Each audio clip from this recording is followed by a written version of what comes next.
Subscribe करें हमारे YouTube channel को और बेल आइकन को प्रेस करें हमारे लेटेस्ट वीडियोस को देखने के लिए।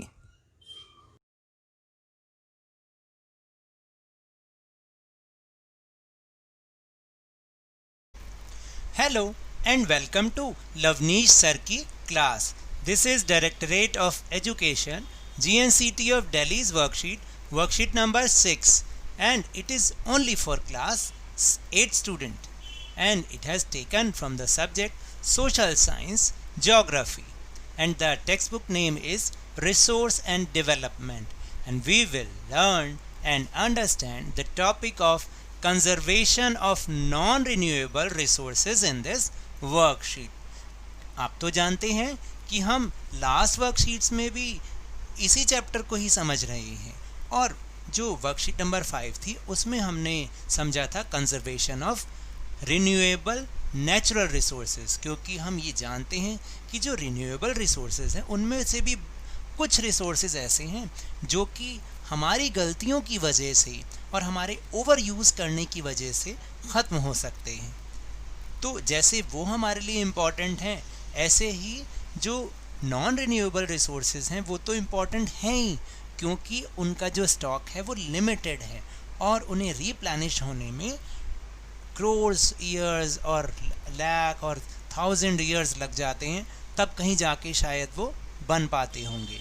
So now let's understand and what is conservation of non-renewable resources, or how do we need of conservation of non-renewable resources. So now let's start. Non-renewable resources are those resources which have limited reserves, and once these reserves are exhausted, it may take thousands of years to regenerate. तो जैसा कि अभी मैंने आपको यही बताया कि ये जो नॉन रिन्यूएबल रिसोर्सेज हैं ये लिमिटेड रिजर्व्स हैं, इनके जो रिजर्व्स हैं, जो इनका स्टॉक है वो लिमिटेड है। And once these reserves are exhausted, और अगर एक बार ये रिजर्व्स ख़त्म हो गए तो it may take 1000 of years to regenerate, यानी इनको दोबारा से बनने में कम से कम हज़ारों लाखों साल लग जाएंगे। For example coal, petroleum, natural gas, metals, minerals etcetera, और ये इसके एग्जाम्पल हैं कि जैसे कोयला, petroleum, natural gas, metals and minerals. Each person can contribute to the conservation of resources by reducing consumption, recycling and reuse, as all organisms are interconnected, so each one plays an important role in this. तो देखिए यही बताया है कि हर person इस conservation में, जो resources के कंजर्वेशन है उसको, उसमें अपना कंट्रीब्यूशन दे सकता है। कैसे दे सकता है? अपनी कंजम्पशन को रिड्यूस करके, यानी जितना हम कर रहे हैं, यूज़ कर रहे हैं, उसको थोड़ा सा कम भी किया जा सकता है। रिसाइकिल करके, जैसे अगर हम उसका दोबारा से उसको कुछ बना दें, कुछ किसी भी प्रोसेस के द्वारा, और फिर यूज़ करें तो फिर रीयूज़। एंड जो जितने भी ऑर्गेनिज्म हैं वो सब के सब इंटरकनेक्टेड हैं, चाहे हम हों, चाहे वो प्लांट हों, चाहे कोई भी ऑर्गेनिज्म हो, वो सब एक दूसरे से इंटरकनेक्टेड हैं। तो इसलिए हर एक को अपना इसमें एक इम्पॉर्टेंट रोल प्ले करना होगा, तभी ये जो नॉन रिन्यूएबल रिसोर्स हैं ये कंजर्व हो पाएंगे। Remember that we have to use resources wisely, हमें ईमानदारी से उसको यूज़ करना चाहिए, जुडिशली, बहुत न्यायपूर्वक करना चाहिए, and find other options in their place so that our future generations can also use them, और हमें उनके जगह पर कुछ ऑप्शन ढूंढनी चाहिए ताकि ये लंबे समय तक, लॉन्ग पीरियड तक वी कैन यूज़ इट, और हमारी जो फ्यूचर जनरेशंस हैं they can also use them. क्या आप नहीं चाहते कि हमारी फ्यूचर जनरेशन भी इसको यूज़ करे? तो इसलिए हमें conservation of non renewable resource करना ही होगा। So now the time for activity. Activity in the following table write the use of non renewable resources. तो आपको क्या करना है इस एक्टिविटी में, आप समझ ही गए होंगे। आपको केवल जो नॉन रिन्यूएबल रिसोर्स लिखे हैं उनका यूज़ लिखना है। जैसे फर्स्ट तो एग्जांपल आपको करके दिया हुआ है, petrol and use is as fuel for vehicles में वो फ्यूल की तरह यूज़ होता है। सेकंड इज़ आयरन, तो इसका क्या यूज़ होगा? As a raw material for industries. Raw material industries में यूज़ होता है जो आयरन होता है, और मशीन्स में भी तो यूज़ होता है, सारी मशीन्स उसी से बनी होती हैं। फिर है कोल से हम क्या करते हैं, मेकिंग इलेक्ट्रिसिटी। तो ये तो था उनका यूज़, रिसोर्स और उनका use. And now the next table, in the following table write the ways of conservation of resources, यानी आपको तरीके बताने हैं रिसोर्स को कंजर्व करने के। तो जो फर्स्ट एग्जांपल है वो तो आपके लिए दिया हुआ है, जैसे petrol to switch off the engine of the vehicle at red light. हाँ, हम इतना तो कर ही सकते हैं कि जब हम रेड लाइट पे खड़े हों तो हम अपना जो व्हीकल का इंजन है उसको स्विच ऑफ कर दें। इससे क्या होगा कि एक तो पेट्रोल सेव होगा और दूसरा पोल्यूशन भी रिड्यूस होगा। सेकंड इज़ एलपीजी, जो हमारे घरों में खाना बनाने के लिए यूज़ होती है। तो उसको हम कैसे कर सकते हैं, reduce flame once boiling starts, जैसे ही हमारा फूड बॉयल होना शुरू हो जाए तो हम उसकी फ्लेम को रिड्यूस कर सकते हैं, या जब यूज़ ना हो तो उसकी नॉब बंद करके रख दीजिए ताकि लीकेज भी ना हो और एलपीजी भी सेव हो जाए। And the last one is aluminium. Aluminium को कैसे कंजर्व कर सकते हैं, बाय रिसाइकलिंग एल्यूमिनियम स्क्रैप, यानी जो एल्यूमिनियम का स्क्रैप है अगर हम उसको रिसाइकिल करके यूज़ करेंगे तो ये कंजर्व हो सकता है। सो we can also adopt the 4R formula to conserve resources। तो अगर हम ये 4R formula को यूज़ करें तो हम resources को conserve कर सकते हैं। And what is 4R formula? Accordingly, one can reduce, reuse, replace and recycle the use of resources to conserve them। देखिए 4R क्या हो गए, रिड्यूस, यानी हम उसके जो यूज़ है उसको हम थोड़ा सा कम कर दें, रीयूज़ करें, उसको दोबारा से यूज़ करें, रिप्लेस करें, यानी कोई और ऑप्शन उसके जगह पर हम यूज़ कर सकते हैं, एंड रीसाइकिल, उनको किसी प्रोसेस के द्वारा रीसाइकिल करके यूज़ करना। तो so now in the following table write the name of the way to conserve the resource out of the following 3 ways. तो अब आपको क्या करना है, यहाँ पर मेथड ऑफ कंजर्वेशन तो दे रखा है, लेकिन यहाँ पर आपको इसका नाम बताना है कि हमने क्या उसको किया, रिसाइकिल किया, रीयूज़ किया, रिप्लेस किया या रिड्यूसिंग यूज़ किया।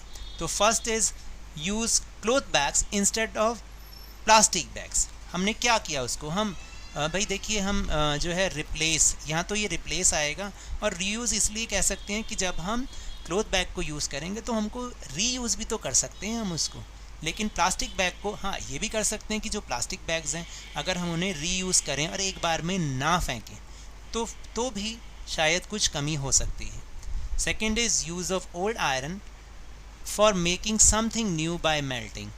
तो जो पुराना आयरन है उसको मेल्ट करके न्यू कुछ बनाया गया उससे मेल्ट करके, तो ये क्या था, ये क्या है, रिसाइकलिंग, यस।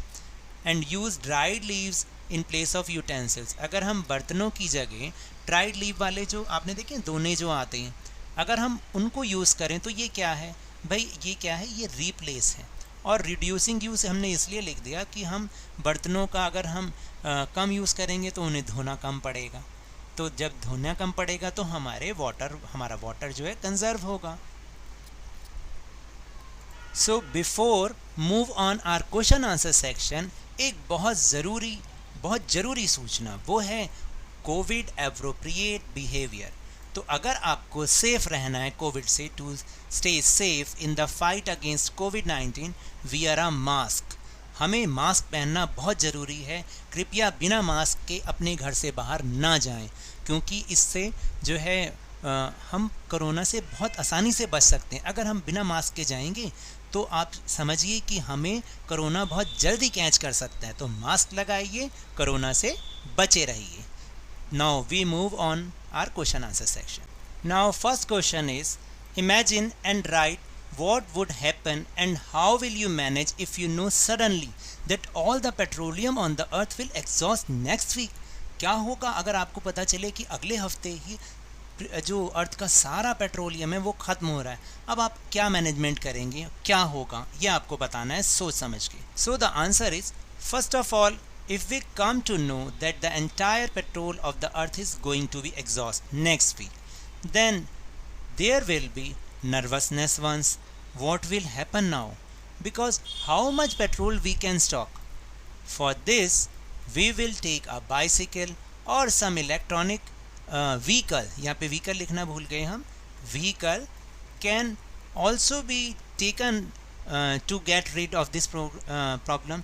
हम यहाँ पर एक vehicle ले सकते हैं और इस समस्या से हम दूर हो सकते हैं. Nowadays our government is also promoting these electronic vehicles very much. और हमारी गवर्नमेंट भी तो इसको बहुत ज़्यादा प्रमोट कर रही है. So if we do not depend on petrol from now and use these vehicles, then maybe even if petrol runs out we will not face any problem. और अगर आप देखिए कि अगर हम आज से ही पेट्रोल पे डिपेंड होना छोड़ दें और इन व्हीकल्स को यूज़ करना शुरू कर दें तो शायद पेट्रोल ख़त्म भी हो जाए, फिर भी हमें ये प्रॉब्लम फेस नहीं करनी पड़ेगी. तो यहाँ पर आप व्हीकल ज़रूर लिख लेगा, VEHICLE, vehicle.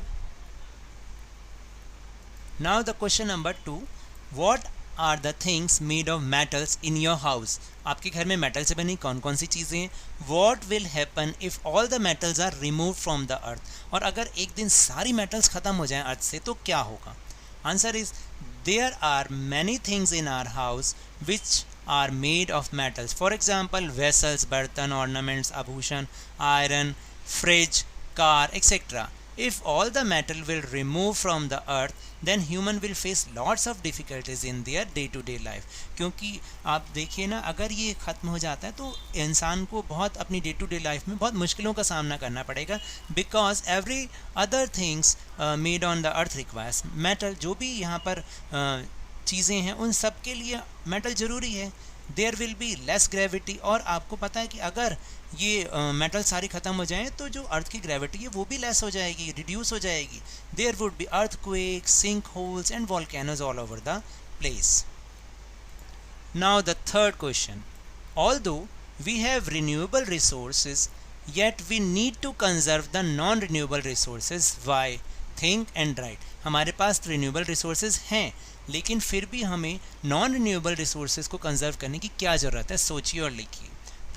My suggestion is we must conserve non renewable resources. हमें बहुत ज़रूरत है उसको बचाने की. Conserve means not to over use, spoil और waste things. This is especially very important for the non-renewable resources. However, even some renewable natural resource can run out of it if they are overused. The best strategy for conserving non-renewable resource is reduce, reuse and recycle them.